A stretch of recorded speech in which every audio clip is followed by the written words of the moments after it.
প্রিয় বাংলাদেশী মুসলিম ভাই বোনেরা, আসসালামু আলাইকুম। আমাদের দেশে মুসলমানদের মধ্যে অনেক সমস্যা। আমরা ইসলামিক আইন যেমন যথাযথভাবে জানি না, দেশের আইনও জানি না। আমরা কোরআনের অর্থসহ পড়ি না, পড়তে চাইও না, হাদিসও পড়তে চাই না। এর ফলে আমাদের মুসলমানদের দৈনন্দিন জীবনে, পারিবারিক জীবনে, অর্থনৈতিক জীবনে অনেক সমস্যার সৃষ্টি হয়। এর মধ্যে সবচেয়ে বড় সমস্যা হলো বিয়ে সংক্রান্ত এবং তালাক সংক্রান্ত। বাংলাদেশের বেশিরভাগ মুসলিমরা এটাও জানেন না যে কোরআন, হাদিস এবং আমাদের দেশের আইন অনুযায়ী তালাকের পর নির্দিষ্ট একটা সময়ের মধ্যে তালাকটা প্রত্যাহার করা যায়।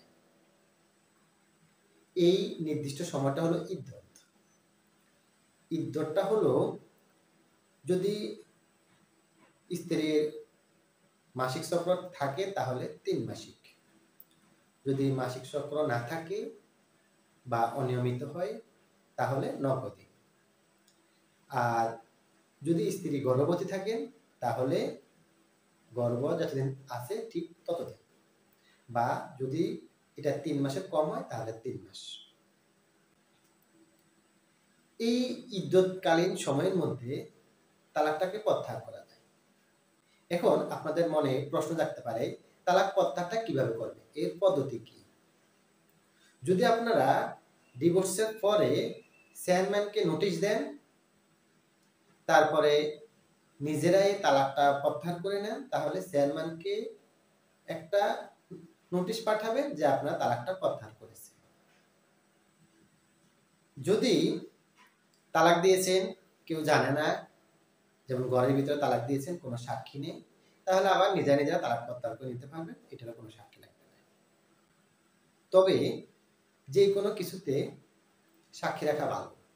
কমপক্ষে 2 জন পুরুষ সাক্ষী রাখতে হবে ইসলামিক নিয়ম অনুযায়ী। অনেকে হয়তোবা রাগ মাথায় তালাক দিয়ে দিয়েছেন, ঘরের ভিতরে কেউ ছিল না, কেউ শুনে নাই, আবার কাউকে শুনাইতেও চাচ্ছেন না। এক্ষেত্রে আপনারা নিজেরা তালাক প্রত্যাহার করে নিলে হবে। সময় হলো 3 মাস অথবা গর্ভকালীন সময়,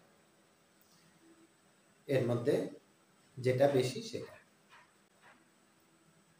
আর যদি চেয়ারম্যানকে আপনারা নোটিশ দিয়েছেন বা চেয়ারম্যান অথবা মেয়র 2 পক্ষকে নিয়ে বসেছে, আপনারা সেখানেও চাইলে তালাক প্রত্যাহার করতে পারেন। ওক্ষেত্রে চেয়ারম্যান একটা তালাক প্রত্যাহারের একটা আদেশ দিয়ে দিবেন যে তালাক প্রত্যাহার হয়ে গেছে, 2 পক্ষ মিলমিশ হয়ে গেছে। মনে রাখবেন, এই ইদ্দতকালীন সময়ের মধ্যে যদি আপনারা তালাক প্রত্যাহার করেন তাহলে পুনরায় বিয়ে করার প্রয়োজন নেই।